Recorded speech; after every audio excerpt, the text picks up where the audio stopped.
Morning to all of you. Nepal के सभी वासियों को मेरा सलाम नमस्कार।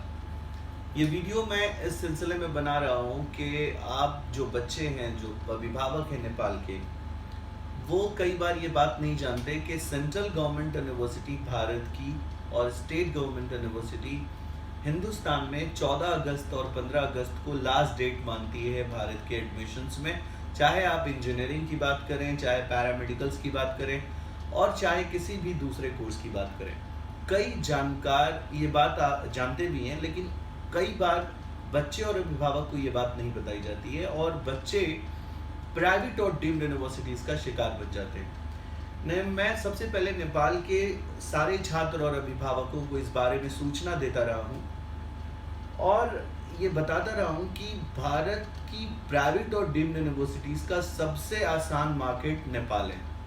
और भारत की डीम्ड यूनिवर्सिटी और प्राइवेट यूनिवर्सिटी, मुझे ऐसा लगता है, जहाँ तक मैं समझता हूँ, कि नेपाल की सरकार को कन्विंस कर चुकी है कि जब भारत के सेंट्रल गवर्नमेंट का एडमिशन और स्टेट गवर्नमेंट का एडमिशन बंद हो जाए तो ही भारत के प्राइवेट यूनिवर्सिटीज़ को इसका फ़ायदा मिल सकता है। क्योंकि जब स्टेट और सेंट्रल का एडमिशन बंद हो जाता है तो नेपाल उसके करीब अपना रिजल्ट अनाउंस करता है और जब बच्चे के सर्टिफिकेट हाथ में आते आते तक 15 तारीख का डेट निकल जाता है। तो ये वीडियो बहुत इंपॉर्टेंट है उन छात्रों के लिए और मैं ये गाइडेंस देना चाहता हूँ 2019 सेशन में, जो 2 अगस्त को ये वीडियो मैं आज बना रहा हूँ। इसकी वजह यह है कि बच्चे, अभी भी आपके पास 14 दिन है अपने करियर को बचाने के लिए। आप क्या करें कि आप सर्टिफिकेट के आने का इंतज़ार ना करें, आप इंटरनेट से अपना रिजल्ट निकाल करके हिंदुस्तान पटना आएँ, हमारी ऑफिस आएँ और अपना नामांकन अपने चॉइस के किसी भी कॉलेज में आप करा सकते हैं यहाँ के ज़रिए, जिसके लिए ना ही आपको किसी तरह की कोई फीस देनी है, ना ही किसी भी तरह की कोई डोनेशन देना पड़ेगा आपको, ना ही किसी तरह की सर्विस चार्ज देनी पड़ेगी। हम लोग ये मुहिम 2017 से चला रहे हैं नेपाल में और जब हमने इस मुहिम की शुरुआत की नेपाल से तो बहुत बड़ा क्राउड नेपाल से हमारे इस मुल्क में आया, पटना शहर आया और जिसकी वीडियो यूट्यूब पर और फेसबुक पे आप देख सकते हैं। बहुत सारे सक्सेस स्टोरीज हैं इसकी।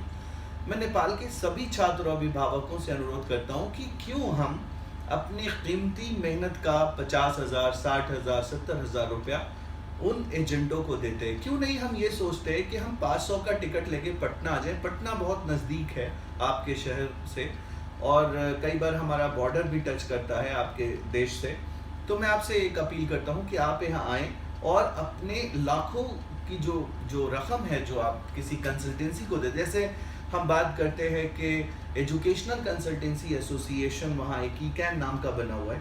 मैंने उनसे भी एक बार अपील की थी कि क्यों आप ये अपील नहीं करते सरकार से, या आप क्यों एक ऐसा प्लेटफॉर्म नहीं बना देते जिससे बच्चों के साथ हो रहे अत्याचार का कोई इंसाफ का एक टेबल हो जहाँ से आप उसको सॉल्व कर सकें, जिस मुहिम से, जिस मकसद से ये बना था। लेकिन अब तो ये एजेंटों का अड्डा बन गया है। ECAN जो है वो, मुझे ऐसा लगता है कि एक बिजनेस का अड्डा बन गया है ECAN। अब यहाँ पे होता ही है, छात्रों को ये और अभिभावकों को बहुत ज़रूरी है जानना, और नेपाल देशवासियों के लिए बहुत इंपॉर्टेंट वीडियो है ये, कि होता ये है कि कई प्राइवेट यूनिवर्सिटीज़ नेपाल जाती हैं और वहाँ के जो एडमिशन कंसल्टेंट हैं उनके साथ एक एग्रीमेंट होता है उनका कि हम हिंदुस्तान में 4 लाख फीस लेते हैं, लेकिन आप अपने नेपाली कैंडिडेट से 6 लाख फीस लीजिए और 2 लाख रुपया जो मार्जिन बीच का बचता है वो मैं आपको दे दूंगा।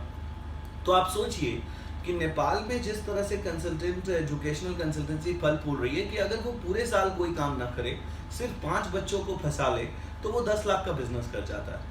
तो मैं एक जागरूकता अभियान चला रहा हूँ नेपाल के अंदर वीडियो के माध्यम से कि कोई भी छात्र भारत की वेबसाइट पे, हिंदुस्तान की वेबसाइट पे जाकर देख सकता है, मेरे इस वीडियो से जान सकता है कि स्टेट की कोई भी कॉलेज हिंदुस्तान में 3,99,000 से ज़्यादा फीस नहीं लेता है, चाहे वो कन्याकुमारी से कश्मीर तक का कहीं का कॉलेज हो। अगर एक्सेप्शंस में कुछ कॉलेज की बात करते हैं तो 1,25,000 की रकम ट्यूशन फीस की सिर्फ कर्नाटका के राज्य में कुछ कॉलेजेस लेते हैं। हम आपको ये जानकारी इसलिए दे रहे हैं कि अगर आपको ये लगता है कि ये फीस आप देना चाहते हैं और एडमिशन लेना चाहते हैं तो डायरेक्ट कॉलेज को अप्रोच करें। यहाँ से आप किसी भी कंसल्टेंसी के थ्रू ना जाएं। वो एक हवा बना रहे हैं कि यदि कोई बच्चा नेपाल का डायरेक्ट एजुकेशनल कंसल्टेंसी को छोड़कर कॉलेज जाता है तो उसको कोई एनओसी नहीं मिलेगी। मैं आपको विश्वास दिलाता हूँ कि ये फ्रॉड बात है, ये झूठ बात है, ये फ्रॉड फैला रहे हैं इसको। मैं दावे के साथ कहता हूँ मेरे कई हजार बच्चे नेपाल से पढ़ रहे हैं जिनको कभी कोई इस तरह की कोई प्रॉब्लम नहीं आई है। ये सिर्फ एक र्यूमर है। आप किसी भी शिक्षित पदाधिकारी से नेपाल में जाइए और पूछिए, आपको वो यही बताएंगे जो मैं बता रहा हूँ।